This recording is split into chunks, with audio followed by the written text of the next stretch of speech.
right now on News Channel 8 at 6. Tonight, new coronavirus concerns. There's a spike in Bay Area cases as more businesses reopen and protesters march side by side. Good evening, I'm Stacy Scheibel. I'm Keith. Kate, thank you for joining us tonight. Those stories in just a moment, but first tonight, let's get to Steve Jervy for the latest on this tropical storm. Yeah, Cristobal, but first of all, I want to show the effects on us. We're seeing a lot of tropical moisture move across the state, and we're tracking that on Max Defender 8. The red areas indicate stronger downpours just passing through Lakeland into the southern part of Hillsborough County, portions of Pinellas County, but also you can see again Manatee, Sarasota getting a good soaking today. That's the way it's been for them the last couple of weeks here, and you can see now that heavier rain now moving through Sarasota toward the Palmetto area and eventually into Bradenton. Showers to the north, relatively quiet, but still some showers can occur this evening, and certainly throughout the weekend we're expecting higher rain chances overall. Water vapor imagery, a lot of moisture here on the eastern side of the system, and that'll continue to cause some very high seas. Again, our high water levels during the high tides on Sunday. Again, St. Pete Beach, but we see a tropical storm, Cristobal, 40-mile-per-hour winds forecast to move way to our west and eventually up into the Midwest. A lot of moisture coming around that eastern side, as you saw. We'll talk more about your weekend forecast ahead. All right, thank you, Steve. And remember, you can track storms anytime on our free Max Defender 8 app. And despite the weather, right now protesters are marching through the streets of downtown Tampa once again. 8 on your sides. Marco Villarreal is there live. Tell us more, Marco. Well, good afternoon, and you said it, this weather is not deterring anybody. It is hot, it is humid, it is sprinkling, and has been for most of the afternoon. But here at the courthouse, 13th Judicial Circuit Courthouse on the corner of Twiggs and Jefferson, you see hundreds of people right now that have laid down as if they're being arrested right now. This crowd much smaller than what we saw yesterday, but this is where they started. Then they walked through downtown all the way over to Curtis Hickson Park and then walked all the way back here. And as strong of a showing as this is this afternoon, we spoke with one young lady who hopes this passion goes far beyond this protest. Because yes, being out here and protesting in front of the masses is important, but really it's the conversations that happens in the household with friends who aren't out here, friends who have questions still. Hopefully they take the energy, the positive energy, and the message that we're screaming out here, and they take it home. And as you can see out here, there is chanting. Again, they are laying down as if they're being arrested, sending their message out. And when some of the organizers were out here, there were a few people that were trying to stop traffic. But those who are in charge of this crowd have done everything possible to make sure that there are no laws broken, that this is as peaceful as possible. We have not seen a lot of police, although I do have talked to Tampa Police Department, and they tell me their presence is here, even if you can't see them. That's the latest from out here in Tampa. Marco Villarreal, 8 on your side. All right, thank you, Marco. There are also protests right now in Hernando County. Eagle 8 HD flew over the demonstrators gathered in front of the courthouse in Brooksville. A group for Black Lives Matter and a smaller group of counter-protesters are across the street from each other. Coming up in just about 10 minutes, 8 on your side's Rod Carter talks to more protesters one-on-one, asking them specifically why they are there and what they hope this movement will accomplish. An organization called 8 Can't Wait is rating police departments in 8 categories on how they deal with the public. It's a national reform campaign pushing mayors and police chiefs to enact 8 policies and reform them, ranging from exhaust all other means before shooting to ban shooting at moving vehicles. Tampa Mayor Jane Castor is taking issue with the city's rating. The organization says Tampa only meets 1 out of the 8 categories. The city of St. Pete did much better, earning high marks in 6 out of the 8. You know, the police were being held to a different standard than you or I would be if we had engaged in the activity of putting our knee on someone's neck and blocking their airway for more than 8 minutes. What would have happened to us? Now, Mayor Jane Castor said Tampa city leaders will contact the organization to explain how Tampa meets that criteria. Bars, nightclubs, movie theaters, and many more businesses are going to be reopening tonight as the Bay Area moves into phase 2 of the governor's reopening plan. 8 on your side's Justin Schecker is joining us live. He is in Ybor City tonight. Justin. Keith, you may remember back in March, the governor ordered all bars and nightclubs to close for 30 days to slow the spread of COVID-19. I talked to a local bar owner who says he wishes he didn't have to wait nearly 3 months to reopen, so he was eager to welcome back his customers and staff. With the "We're open, we missed you" sign hanging out front, Red Star Rock Bar in Seminole Heights reopened just after midnight. I kind of felt like we were slighted. I mean, if you can go to a restaurant that has booze, everybody's drinking booze and maybe an appetizer. And I felt if they can do that there, they should be able to do it here. Owner Paul Madrano tells 8 on Your Side his employees struggled the most while the bar was shut down. Out of the 7 employees we only had 1 that got unemployment. So getting these people back to work was really, really cool. This bar has an outdoor patio, which is allowed to be at full capacity with social distancing. Inside bars can reopen at 50% capacity, and you have to be seated to be served. Over here by the bar, you'll notice they've set up additional tables where there normally be a row of bar stools. It still has a bar feel, but it's a little different. Even as his staff gets back to pouring drinks, Madrano points out the pandemic isn't over. We're still not over this. You know, it's still there, so you have to have precautions. Like, we've got people in here that are older. I really don't want to see them. I'd rather them stay home. And Governor DeSantis says people over the age of 65 or those with underlying health conditions should still avoid crowds to limit the risk of exposure to the virus. Reporting live in Ybor City, I'm Justin Shecker, 8 on Your Side. New at 6, a jump in COVID-19 cases as Florida loosens more restrictions tonight. We've seen a spike in the number of new infections. In fact, Florida just had the biggest single-day increase on record. 8 on Your Side investigative reporter Masa Saidi is live in the newsroom, and sounds like we're headed in the wrong direction, Masa. Yeah, Stacey, this is very concerning. For 3 days now, we have seen a spike in cases, and tonight the experts are closely watching those numbers to see what happens next. It is concerning because we were all thrilled that we had several weeks of consistent downward trending. Tonight, Florida's downward trend spiking up. On Thursday, the Department of Health reported 1,419 new cases, a record number of infections, and a single day. We haven't seen a number close to that in weeks. Dr. John Green is the chief of infectious diseases at Moffitt. So that gets everybody's attention. And what does it mean? From the crowds on Memorial Day weekend to groups of protesters packed together, and now phase 2 of Florida's reopening. Tonight, 8 on Your Side had a simple question. Is Florida loosening too many restrictions too quickly?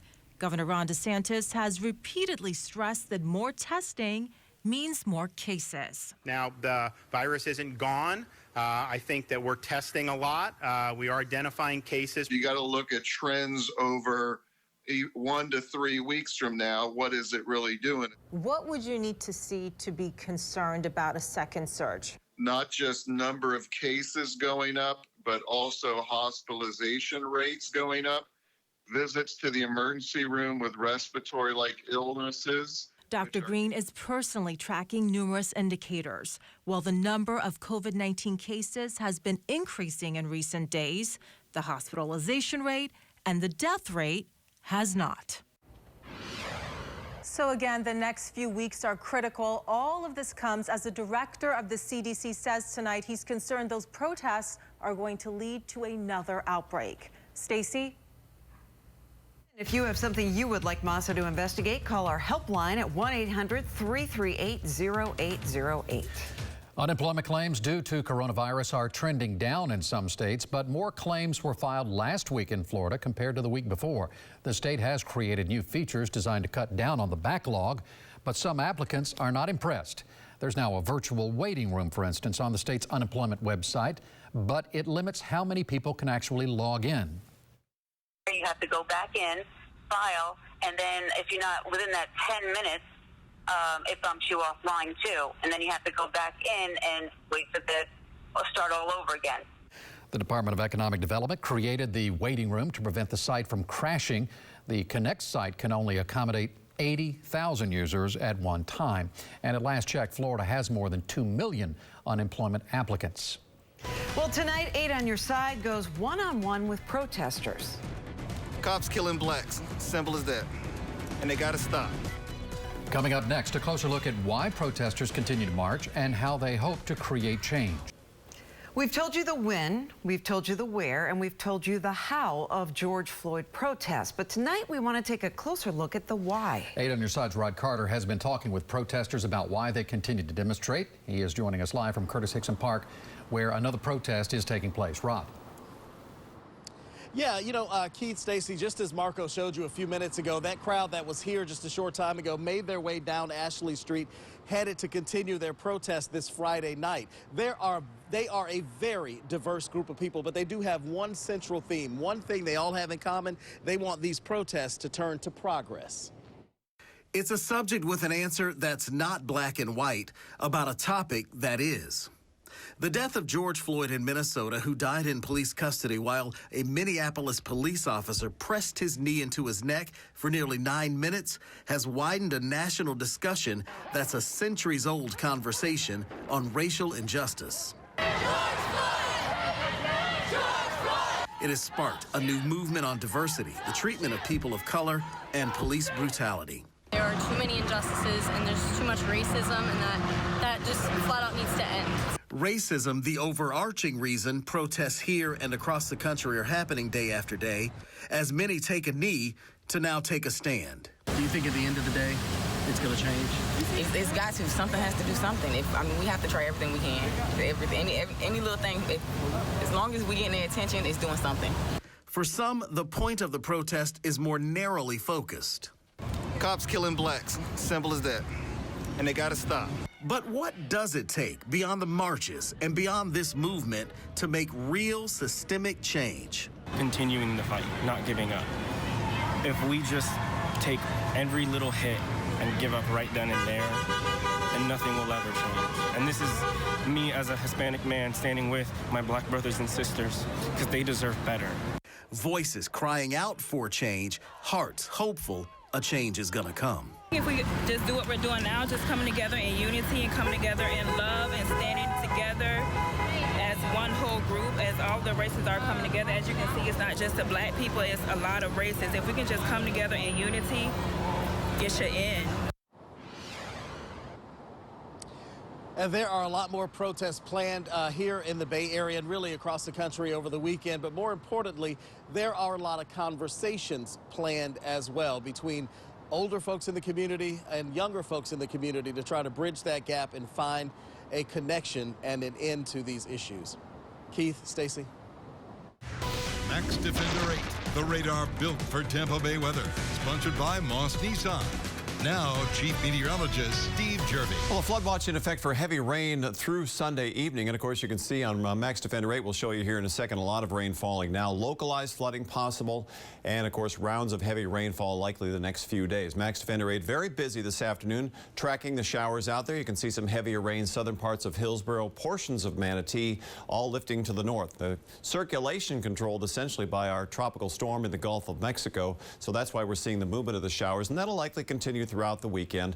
Again, the heavy rain falling through Lakeland and pushing to the north, and also these southern spots as well. Manatee, Sarasota County, seeing some very heavy rain at the moment. This goes all the way back into Highlands County as well. So very good rain coverage here for today. Northern spots relatively quiet. Some showers moving into Pinellas County right now. Not seeing much in the way of lightning activity, but certainly some downpours are embedded in here, so watch for that. Lots of moisture, as we mentioned, around the tropical storm off to our west, and of course all that surge of rain. It won't rain all weekend, but the chance of showers is there all weekend, so this on and off kind of shower activity is certainly possible. Dry air aloft western Gulf, but lots of moisture here. You can see at the high levels of the atmosphere for the central, the eastern, and all of the state of Florida. That's why we're running relatively high rain chances. So 40-mile-per-hour winds. You can see all of that cloud cover. We've enhanced the cloud cover a little with the cooler cloud tops in brighter colors. There's the center of circulation. Moved out overland again for today, did Cristobal. So now you can see the forecast movement will move into Louisiana sometime Tuesday afternoon. Some higher winds, and of course for us, we'll have to watch our higher tides. Very large geographic storms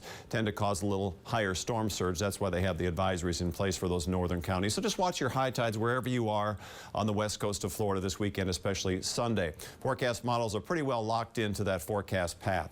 80 degrees here at the trade winds in St. Pete Beach. We have a northeasterly wind at the moment, and that's the view at the Plantation Crystal River. 86 degrees, overcast conditions with that east wind, 55% relative humidity. At the Mosaic site in Duet, working on an inch of rain here, 73 degrees, seeing some good downpours there today. Southeast winds 20 knots, seas 5 to 7. Kind of a rough day for the boaters, choppy conditions. These are your upcoming tides on Saturday at St. Petersburg Pier. Of course, Watch the high tides, especially for Sunday along the west coast, especially northern counties, Citrus, Hernando, Pasco.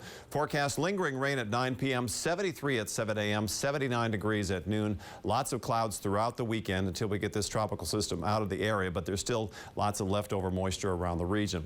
80s to the north, 70s to the south. That's where the heavy rain has been. Of course, it's helping to block all the sunshine, so temperatures are certainly a little less hot, but the humidity is quite high. Tomorrow morning, showers beginning, especially near the coast. This is just one computer model. They all offer different solutions. Tomorrow afternoon, scattered downpours possible, can develop like we're seeing today, and that's true as for Sunday, especially the early part of the day. I think the second half of the day we'll see a little bit clearer conditions, but you see the showers here. Just back to the west is that trail of moisture around the eastern side of the tropical storm that's just lifting across the state, and that's what creates about a 60% chance of showers. Lots of clouds for the weekend. And then as we carry into Monday, 40% chance of showers, high temperatures upper 80s, near 90 degrees. Guys? All right. Thanks, Steve. The Bucs are hoping to have a more consistent run game this season. We're going to hear from the head coach, Bruce Arians, about what a big part of that will be. News Channel 8 is your official Bucs station. By drafting 2 running backs in April, the Bucs added some much-needed depth at that position. But it's more than just depth that could help improve their rush attack, which was in the bottom third of the league last season. They averaged about 95 yards per game and 3.7 yards per carry. Bruce Arians said improvement will come with better ball security and making sure opponents don't jump out to an early lead. The biggest thing was with all those turnovers is that we're usually playing from behind and spotting people 10 or 14 points. And as a play caller, I know the feeling of when you're down 14 in the first quarter, is like, we got to catch up. So sometimes you abandon it. I think at times we ran the ball really, really well in November and December when we wanted to. We just didn't do it enough. To be able to play even ball games or with the lead, I think that helps your run game more than anything. The NHL approved phase 2 of their return to play strategy, allowing players to get back on the ice. This next step means teams can open their facilities starting Monday with voluntary small group workouts. We spoke with Lightning forward Blake Coleman to get his reaction. You just want to get out there and feel the ice again. And I'd say the good news is it's the most I've ever missed skating. You know, I'm itching to get back. I'm sure a lot of guys are. And I know that when you have that extra motivation to come back, there's a lot more energy in the room and a lot more excitement. And no wonder they miss it. By Monday, it'll be about 3 months since NHL players have skated. Stacey? Wow. We're ready for it. All right. Thank you so much, Karen. Finally tonight, we can't ignore it. For nearly 2 weeks, we've witnessed a nationwide outbreak of demonstrations against racial injustice and police brutality in response to the death of George Floyd, a black man killed in Minneapolis while in police custody. We've covered the protest here in Tampa Bay. We've seen diverse groups of people marching with signs pleading for change. Most protests have been peaceful. Some have morphed into violence as day turned into night. We've watched police officers trying to find a balance between protection and enforcement, made more challenging because some in their ranks have failed them and the people they serve. Several people have asked me this week, so what do you think about all this?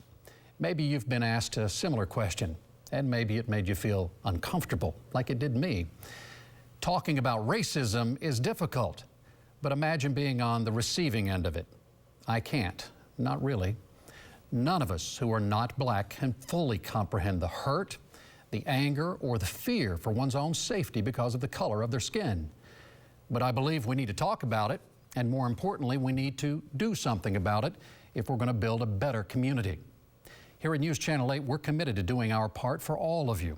Our reporters are on the streets with you, telling your stories, providing you a way to express your pain and frustrations, and we're holding police, politicians, and the lawmakers accountable for their actions, or sometimes lack of action. That's our job, and it's our promise to you. Staying silent on this subject it's the easier thing to do. And I thought about skipping the commentary this week.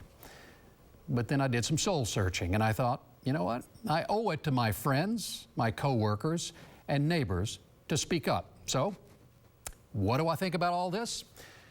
I think what happened to George Floyd is reprehensible. I think justice should be served. I think we should listen, really listen to what the protesters are saying and learn from each other. And I think we should be able to have meaningful conversations about racial disparity without fear of judgment. So what about you? What do you think about all this? We can't ignore it. And that is true, Keith. I'm from Minnesota. My father was a police officer. I have black cousins. We're all related to this topic in a different way, and we had a very meaningful conversation in the newsroom this afternoon.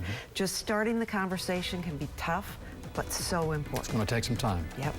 Thanks for joining us. Nightly news is coming your way next. Good night.